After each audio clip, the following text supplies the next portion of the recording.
Highlights this week, Super Sevens is on the go. And Zizwe got one hand on the ABC Motsepe League trophy.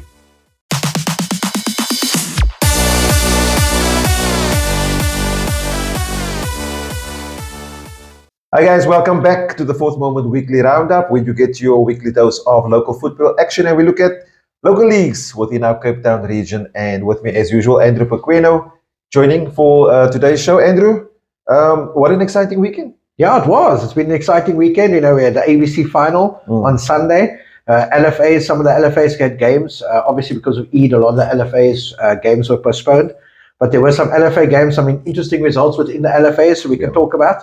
And yeah, listen, you know, the Salt River Super Sevens on the go, yeah. And as we speak, games are being played, so it's going to be an exciting weekend of football this weekend. And hopefully we can make a turn out there to Salt River. The rain looks like the rain has stopped, so good news for us. Definitely. Firstly, we're going to start with the ABC Motsepe, obviously the championship final, or the stream final between Young Bafana and Zizwe. The match obviously took place this past Sunday at Nyanga. Zizwe between Young Bafana. 1-0 result for Zizwe, scored from a corner, set piece.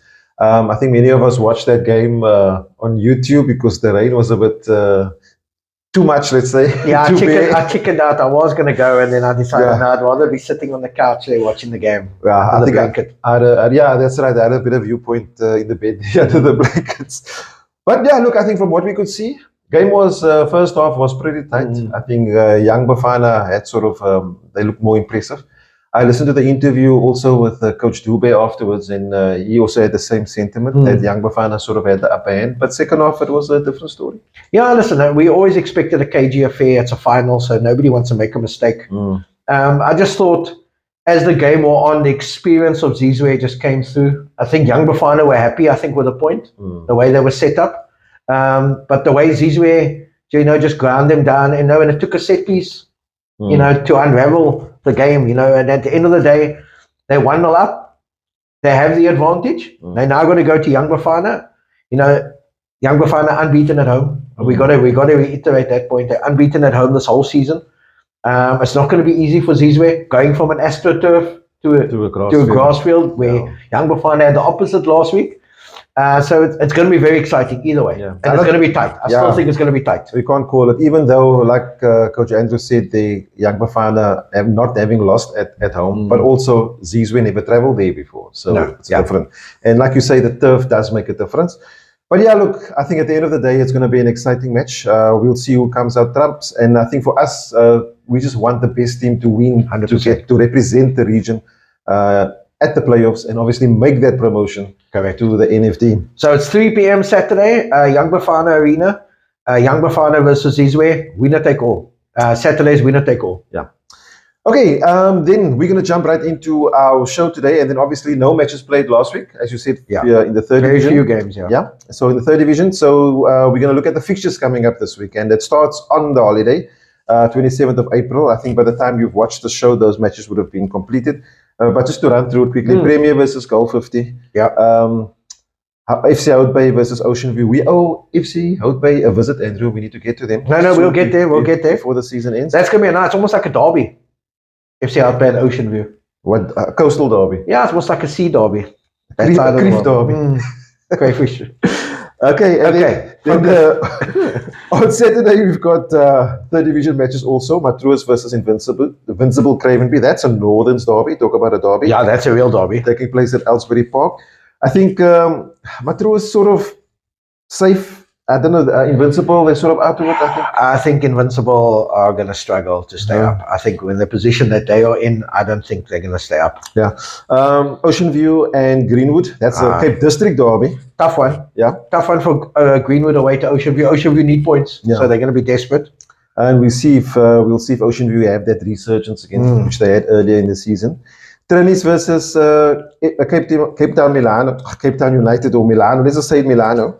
Trinis versus Milano. That's also on Saturday. Yeah, I think Trinis will win that one at home. Milano also need to win. So tough. And then Saxon and FC Houtbay. Sure. Yeah. That's going to be a tough match also. Yeah, and Saxons need points. Yeah. You know, they're just above the relegation zone. They need that breathing space. They need points. And then those are the matches for Saturday. And then Sunday. Sunday's a big day. Yeah, I think there's a good double-header taking place at Rocklands. Milano hosting Saxon Rovers first, and then Woodlands hosting Silver Spurs. Yeah, 1 o'clock Milano Saxons, 3 o'clock Woodlands Silver Spurs. If you're in Rocklands area, Sunday is a place to be. It's going to be very exciting. I think Milano need points. Saxons need points. It's going to be a nice game. Woodlands definitely need points. Just to give it, they picked up points the last couple of weeks. They're moving away.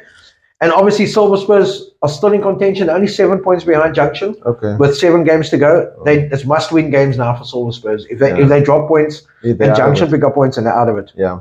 Jamestown and City is also goal 50 Matruas, Invincible Jomos, Cape Moyo versus Premier, Vesco. And then next week, Tuesday, those are the games for Sunday. And then Tuesday evening, 2 matches taking place. Big games on Tuesday. Games. The first one, Vasco versus Trinis. That's at 7:30 Pero Park. That's 3 versus 5. That's going to be a very interesting game. And then game. 1v2 or 2v1, whichever you want to call it. Greenwood versus Junction Rovers. Solo Street, 7:30 Tuesday, 2nd of May. And guess what? We'll be there. Hopefully streaming that game for you live. Yeah, that's the plan. We will hopefully stream it live for you on Tuesday night on our Facebook page. But it's first versus second. Yeah. Winner take all. If Junction win, they build up the gap. At the moment, they are 5 points clear of Greenwood, and Greenwood got a game in hand. If Junction win, let's let's look at that log there. There's 7 games left, Shamiel. After Tuesday, there's 6 games left. Yeah.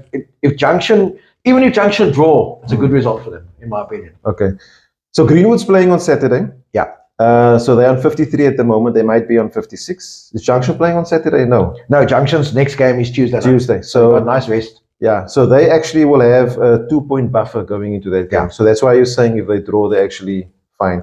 So it's up to Greenwood basically. Yeah, Greenwood got to dictate. Greenwood at home, they need to win. So I think it's perfect conditions for them. It's at home. Yeah. They'll have the solo crowd with them. Yeah. They'll have the fourth moment streaming their match. That's right. Yeah. So everything's going. There's going to be a big crowd, and I guarantee you there will be a big crowd at Solo. No doubt. And I looked, I always look at the weather. It's clear, no rain. The only thing we're to worry about is our friend Eshkom. Yeah. So if Eshkom doesn't come up with anything, then we're fine. Eshkom. No, it's Eshkom. Because when that lights go off, it's Esh. Okay, cool. Anyway. So, the third spot, Spurs, fourth Vasco, and 5 Trinis. But as we say, the points there, it's like really between those two. Yeah. And if Spurs drop any points, currently they're basically 7 points at left. So they'll need the top 2 to lose like the next few matches, which is highly unlikely. 100%. But anyway, so look at the bottom of the log. That's where we are struggling there. Invincible Cravenby, 14 points. Ocean View, 20. Milano, 21. And Umoyo at 24 points. With Woodlands close there, 26 points. So I'm hoping for Milano's sake that their late buy of that franchise of Cape Town United is not going to bite them in the butt. Yeah. Because they might look at a drop in their first season. Yeah, listen, this weekend I think is crucial. They got 2 games this weekend. They got 8 games left. The 2 games this weekend is vital for them. They need to pick up points. They away at Trinitarian Saturday, tough. It's going to be tough to pick up points there. But Sunday at home against Saxons, they have to win. They have to win. Yeah. And then, so that's basically the logs. As we say normally, if you want to have a look at it in more detail for the fixtures and the log, go to the website, www.thefourthmoment.co.za. Right, that's actually done and dusted for those two. We're coming to an end of these. ABC is now done. Third division's coming to an end. Yeah, so this weekend the ABC is done, and our third division is cool. Yeah. It's down the home stretch. But what makes it more exciting for us is that LFA is starting, LFA season, and we'll touch on there. But before we go to the LFA, different LFA's results and so on, we were at the launch on Monday evening at the Super 7s, the Salt River Blackpool Super 7. So it's the Grootskier Spa Salt River Blackpool Super 7s. So well done to Salt River Blackpool, Iqbal Kesker and the guys there in his LOC, always putting on a good tournament.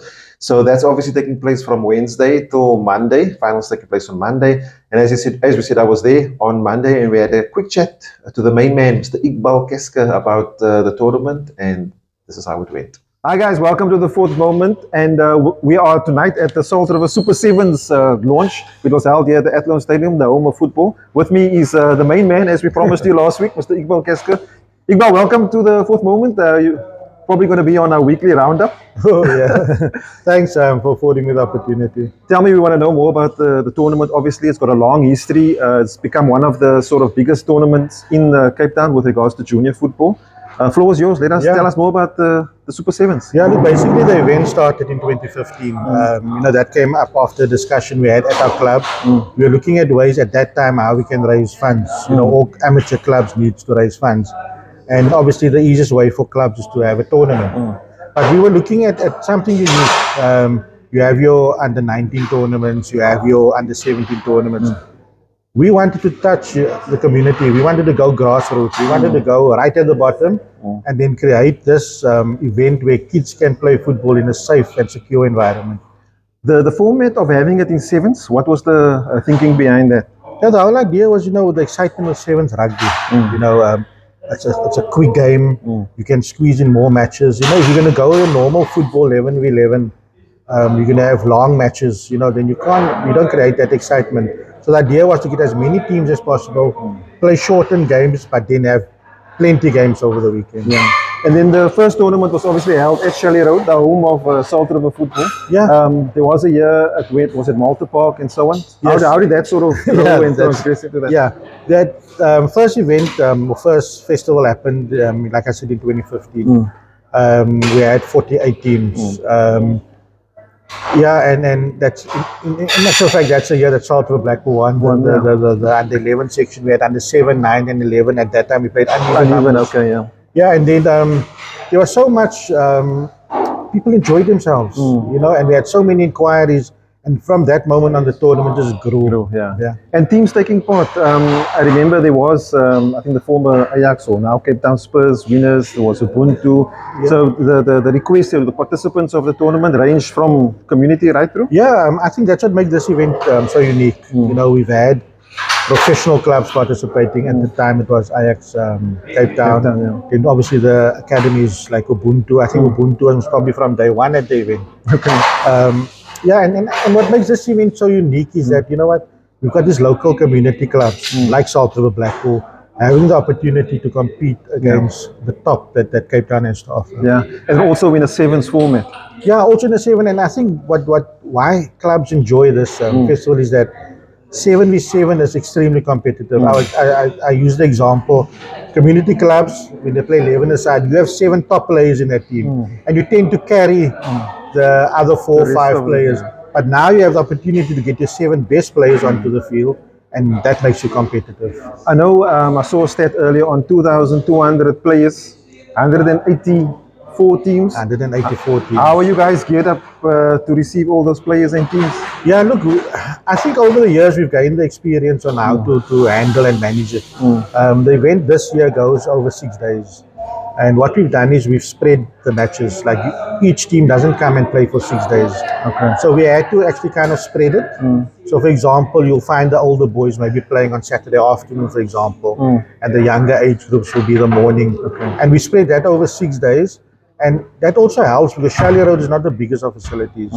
And with that system that we've worked was that we create this constant flow coming in and out of the venue. Okay. So there's never overflow, but there's enough support to encourage. Okay. Obviously, the tournament has grown with sponsorships we have. Obviously, SPAR, I think, was from last year, or the year was it from last year? Was the from first last year? MTN on board, City of Cape Town. Yeah. They must make a massive contribution to the success of the tournament. Yes, I mean, I can tell you now, without their support, it's very difficult to have an event at this magnitude. We can't do without our sponsors and our partners, and especially the vision that we have. And I think also the track record speaks for itself that the corporates want to get involved. Yeah. Igmal, is there any last words you want to say before we go to maybe to the people out there, obviously to come and support? Yeah, we need everybody's support. You're coming to support grassroots football. We're charging 5 rand for kids under 16 to come in. Adults are paying 10 rand. Okay. So we've kept the cost down. We've got secured parking, which is 20 rand. Activities for the weekend? Activities, we'll have enough activities. I just had to organize a match between our 2 sponsors. I don't know what's happening there.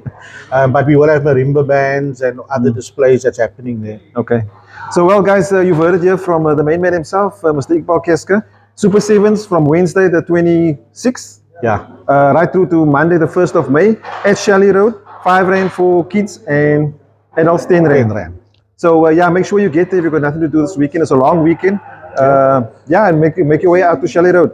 And you will see the fourth moment there and see you next time. Thanks. All right, so that was Iqbal Day. Andrew, it was a nice evening. A lot of people attended. I think it was live on Facebook. I don't know if you caught it. No, I didn't. So obviously the draw was done the Saturday previous. Okay. So the launch was more of a pizzazz affair with all the sponsors and so on. Yeah, so it was nice. We had some nice coffee on tap there, cappuccinos and... no, Iqbal, no sisters, no sisters. It was the other stuff were there. Okay, good. Samosas and all that stuff. So all the good stuff. All the good stuff. Especially after the fast. Yeah, and obviously a lot of boiling water I had to drink after that. But anyway. Okay, yeah, so going... So please go down this weekend to support. Yes, It's every day. It's from the 26th all the way through to Monday. It's going to be exciting. You know, it's seeing those young footballers. You know, it's exciting when they're playing in front of a big crowd. For most of them, it's maybe a first-time experience, especially the under-8s. Yeah. You know, and go down and support it. It's going to be exciting. It's good weather this weekend, so let's go out there. I think I mentioned in that interview with Iqbal, there over 2,000 players taking part. Wow. 184 teams. And there's goals included with that. You know, that's grassroots football. That's what it's all about. And what I love, and I asked Iqbal about in an interview also, is about the Super Sevens. Why 7? And he answers there. But I mean, it made a lot of sense, sort of leveling the playing field with a 7v7. Anyway, go, Andrew said, go to the tournament. Right, let's jump into the LFA season. So the LFA leagues, obviously not matches taking place over this past weekend. I'm looking at Cape Town Tigerberg. Your favorite LFA there, Andrew. So Botasag and Greenpoint Solutions, Botasag getting a 2-0 win over Greenpoint there. That match was played on Saturday. And then Bellville City and Garden Village, 3-all. Draw there for those two teams. And then Kensington against Vasco da Gama, 9-0 against Kensington. That's a big result for... Yeah, I know, it was raining on Saturday, so maybe it might have turned into a rugby game. Yeah, well, maybe the Colts came with the rain. Vasco's a good team. They beat HB last week. They're picking up points, and they're a very decent team. When their third division players come back, they're going to be in the top 5. You think so? Yeah, I think so. Okay. And then Tableview is on a good run. I think they played the most games out of all the teams so far. Yeah, them and Botasag, Yeah, so they 4-2 win on over Kales River there. I was there. Was a nice match? Yeah, it was pouring with rain, but I was there. It was entertaining. No, listen, it was nice football. I can tell you, Tableview play very nice football, decent side.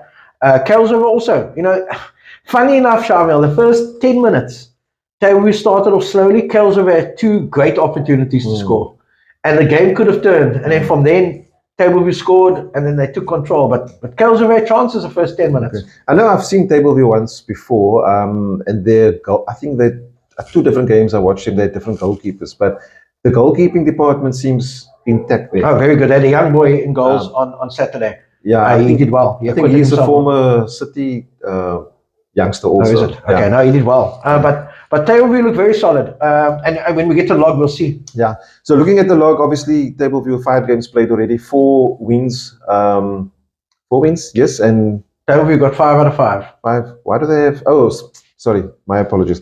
5 and 5. The log is split up in home and away. Yeah. So, and then Botasag also 5 out of 5 there. And then the other teams only 3 matches played. Edgemead, Vasco 5. Yeah, it's because they eat last week. A lot of the games are postponed. Yeah. Okay, so but there's big games this weekend. There's games on the public holiday 27th. There's games on the 29th and on the 1st for Cape Town Tigerberg. Okay. So the log will look a whole lot different when we do our shows next week because everybody would have played 3 more games. And just looking at the fixtures quickly, Durbanville versus Sunningdale, FN Rangers versus Regersdal. Big game. Yeah, Greenpoint, St. John's, that's a big game. Kensington, Garden Village, this is all on the 27th. Kensington, Garden Village is Derby. Okay. Yes, obviously, around the corner from each other. Yeah. Kales River and Edgemead. Sure. Norway Parks, Bellville, Saxon and Nova Park. Gee, it was busy, eh? Busy. I'm at Saxon Rovers later. So it's going to be a tough one. Vasco, Botasag, and then on Saturday. Vasco, Botasag. Yeah. Big game. Botasag top of the log, Vasco getting points. That's a nice game. And then Botasag, Garden Village on Saturday. Yeah. These are Saturday's games. Bellville, Saxon, Edgemead, Tableview. Big game. Hopefully after today's fixtures, it could be 2 unbeaten teams playing each other. That'll be a big game. I think I want to find myself there. That'll be a very nice game to go watch, Shamiel. I can tell you, Edgemead have a very decent team. Yeah. Quite a lot of ABC players. Table View playing good football. I would definitely, if you're in the area Saturday afternoon, you've got nothing else to do, go to Edgemead. Yeah. And then Nova Park, Kuils River. Yeah, tough for us. Kensington, Norway Parks, and Regenstadt, Durbanville, Sunningdale, Greenpoint. Sure. Big games. And the last one, the St. John's and Vasco. Oh, that's also... That's another. Vasco's got two tough ones this week. Eh? Sure. Okay, that's Tigerberg. Yeah, that's Tigerberg. Listen, we said last week Mitchell's Plain had started. We have, last weekend there were no games in the Mitchell's Plain LFA. I think we got to remember that, with Eid and everything, a lot of the games are postponed. Yeah. But what I was told, Shamiel, was that the Mitchell's Plain League this year is going to be tough. Okay. It's going to be very close. The teams are all up for it. The refs are on it. They've got referees workshop this weekend on the 30th. I've got to highlight that. Mitchell's Plain LFA. I've got a referees workshop on the 30th at Strandfontein Sports Complex starting at 9 o'clock. So for those young male, female referees, those who want to come and assist or be assistant referees, it's a good place to be. It's free of charge. 9 o'clock Sunday, Strandfontein. Okay. Mitchell's Plain LFA. Is that only for Mitchell's Plain LFA refs? Or? I was told that they were hosting a refs workshop, so I think everybody can come out. Okay. Saturday's results. Last weekend, Saturday's results, or 2 weekends ago, Saturday's results in the top league, the Champions League in Mitchell's Plain. Beacon City 1, Westridge 0. I thought that was quite a shock result. I thought Westridge Westridge, in the playoffs last year, decent team every year. Oh, Beacon City is a good team also. Yeah, sure. And you've got to remember, it's also first games. A lot of teams are missing players. Milano 1, Ikapa 0. Beacon Spurs 3, FC Tafelsig 3. Okay, that's Mowgli's 6, Lentegeur 2. Wow. Liverpool Portland's 1, Bayview 1. Good result for Bayview. I believe they've got a very young team in that first side. Okay. Then we got Cedar Park 4, Colville 0. Bale 4, Rockefellers 1. Juventus 0, Syringa Spurs 0. Okay. Then that was the Saturday. The Sunday results, Westridge 4, Juventus 1. Good result for Westridge. Yeah. Liverpool Portland's 3, Syringa Spurs 2. Lentegeur 4, Milano 0. Colville 2, Beacon Spurs 1. FC Tafelsig 3, Ikapa Sporting 0. Rockefellers 3, Beacon City 2. Cedar Park 3, Bale 1. And Mowgli's 1, Bayview 0. So some nice results, over the next couple of weeks. It's still early. We'll see what happens. Mitchell's Plain this weekend is also the place to be. Yeah. And hopefully we can get you all that results and log standings there so far also. Looking at the Northerns, no matches played obviously, Eid and all the Vale before that. So I'm just going to give you some fixtures taking place on Saturday. Belharspers versus Eastern Rovers, Belstar versus Ravensmead, Bellville versus UWC, Bishop Lavis versus Riverside, Matroos versus Blue Down Spurs, and Valhalla versus United. That's in the Northerns League there. Perfect. Okay, so basically that's all the information we got this week. Yeah. Guys, please send us. Obviously, we'll have Cape District as soon as they get started. Reigate. Yeah, Reigate we're going to start. Reigate are going to start this weekend. Yeah. So it's going to be nice. And all of the other LFAs. Yeah. Send it through. We're looking forward to. I think Langa has also got started. I think Two Oceans also starting this week. Yeah. South Peninsula will also start soon. Yeah. It's going to be very exciting. So maybe definitely next week we'll have more results. More results for you. Then before we close the show, we did highlight last week that we were going to just have a quick chat about scouting. And the whole idea of this is just to give some sort of advice to players out there. Also, a lot of players obviously coming off the bail and us engaging with a lot of scouts at the bail. It sort of brought it to my attention again just to highlight what do scouts actually look for. And now, Andrew, they are obviously professional guys, agents, scouts that are scouting for professional teams. Yeah. And parents, if you don't know, players, if you don't know, there are actually academies all over the country that actually come to Cape Town and they actually have scouts based here. Yeah. So what will happen is, let's say a coach of a team, he's a scout and he'll see another player. That information will go through to whichever academy. Yeah. There'll be a whole process of them watching. Then the academy will actually send a scout that's sort of in a higher position, call it that way. They'll have a look and eventually it will turn to an invite for that player to come and train. And that's how it works. Yeah. Am I right? Yeah, and I think a lot of parents and players need to realize there is a database out there. So clubs, you know, if they scouted you, they will have, you know, where you, what club you're playing for, where they've seen you. They keep that record. So over time, they go back and look at it and see, okay, let's see where this player is now. So it's always good to make an impression, man. But I think also, Shamiel, you know, from a scouting side, I think parents and players need to realize that if, let's say, ahead of a park, when I scout for players, I look at my methodology of how I want to play and how that player suits my style. And also certain attributes a player must have. So every academy is obviously looking for certain attributes of a player that they're looking out for. Maybe his first touch, his body shape when he takes the ball. You know, if they're looking for a winger, is he pacey? Does he have a good first touch? You know, does he anticipate movement? Those kind of things. So every position is different when you're scouting. And I think, you know, as a youngster, you know, there are a lot of academies that everybody wants to play for an academy or play for a PSL club or whatever. Don't do anything that's unnatural to you. You get given a talent, and if you, let's say, a midfielder and you're very good defensive midfielder, play to your strength. Don't think now you want to impress scouts and now you want to change your game. Play your game normally, and that's the only advice I can give players from a player perspective. Be yourself. Because if you're talented enough, your talent will shine through. It doesn't matter. You don't have to impress anybody. Just play your natural game. You will be scouted. Because I see, Shamiel, a lot of boys on Facebook, you know, I see messages and, you know, people message me and, coach, who's watching me? Can you tell this coach to watch me? Can you tell this club to watch me? And I tell them, if you just play your game, you will get noticed somewhere along the line. So don't try and get people there. And when you see a Cape Town City as an example, scout there, now you want to show who you are. It takes away from the team because you're part of a team. You can't just now want to show yourself being there. And they don't look for that. They look for team players as well. And don't just look at somebody who's very talented. So that's something you always got to be aware of. And also off-field characteristics. That's what they also look for. And you talk all the good scouts, if you mention any name to them that you of a player that is sort of, because look, we watch a lot of football. So if you mention even to us certain names, we'll know sort of who that player is, where they are. The scouts know it even better. Because they make it a plan to go and watch. So if you need to continue, and I want to reiterate what Coach Andrew is saying, just be yourself. Let things happen naturally, because what happens is when the opportunity comes, then you know you're halfway there. 100%. Then you're just about putting in the work. And then obviously Coach Andrew is alluding to more, I would say more of a senior player, 16 and up maybe, obviously for the, let's say, an over ABC I'm actually talking, anyway, from junior. So I was wondering, like on the junior side, mom, dad, yes, I mean, I received calls already. My boy is under 10. I need to get him overseas. He's this fantastic player. Come on, get real. You know, let that 9-year-old be a 9-year-old. 100%. Let him enjoy his football. Somebody will have an eye on him. If he's good enough, somebody will notice. 100%. There are so many tournaments taking place in Cape Town. And you might know it. A scout doesn't always come in his club kit. No. He comes dressed undercover in service, if I put it like that. You won't even know who he is. Your boy can be playing against another team. That coach on the other side might be a scout for one of those academies. 100%. You don't know. That's how it works. So I think the message we want to leave is focus on yourself as a player. Focus on improving yourself.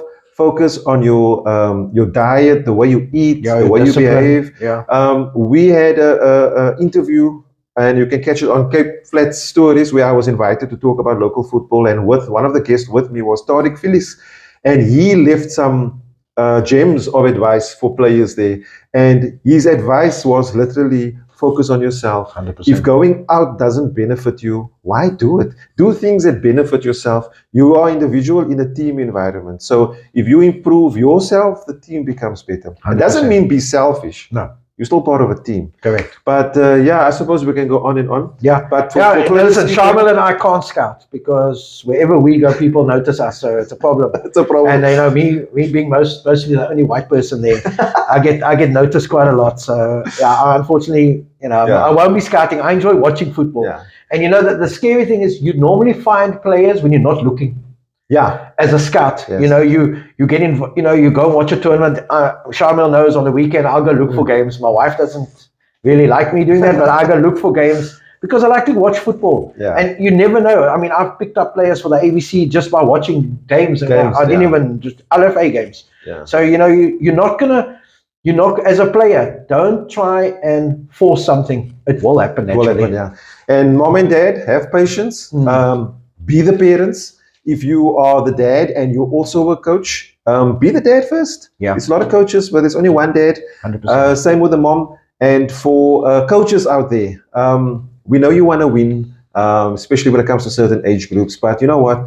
When the player leaves your hands and is a better player than what you found him, not how many trophies he's won 100%. with you, then your job is done. Then 100%. then you've made an impact on the community. You made an impact on that boy's life. And years after that, after you're not coaching him anymore, and he's gone on to better clubs, he'll remember you. He'll come back to you and he'll say, "How you coach? Thank you for what you've done." 100%. That does happen. I can tell you that does happen. So yeah, that's a better I gratification. think you're right, Shamiel. I think as a coach, you shouldn't aspire to win trophies. I think the number of trophies you win defines your Who success. you are. Yeah.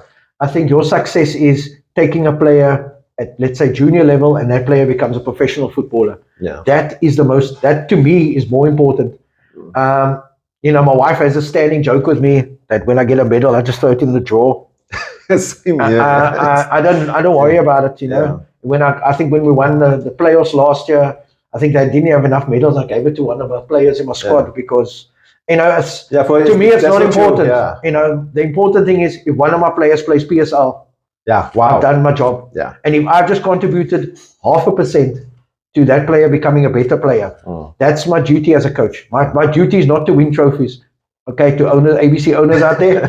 I'm not just saying that, but I'm saying that's a different level. But I think at junior level, you shouldn't be bragging how many times you've won the league or whatever with your under 12 team or the under 10 team or your under 8 team won the cup and the double. Yes, that's success. At the end of the day, that shows that your coaching is working, and I understand that fully.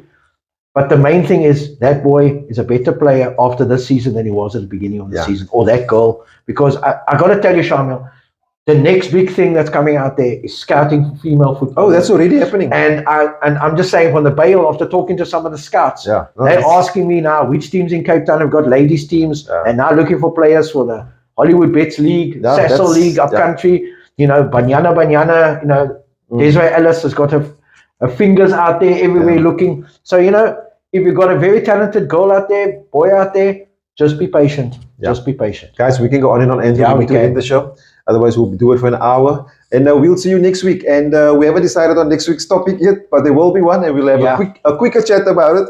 And we'll see you next time. Oh, before we go, we are going to say thanks to our sponsors, Pequeno, for assisting with apparel and getting the content out there. They will also be obviously assisting us on getting the feed out there on Tuesday evening. So I want to say thanks to Pequeno. Yeah, please watch our Facebook page with the feed and the link for Tuesday night, as well as please comment on the show. We appreciate it. If there's LFAs out there that want us to highlight it, please send us an email, get our details on our Facebook page and our website. Guys, until next week. Cheers.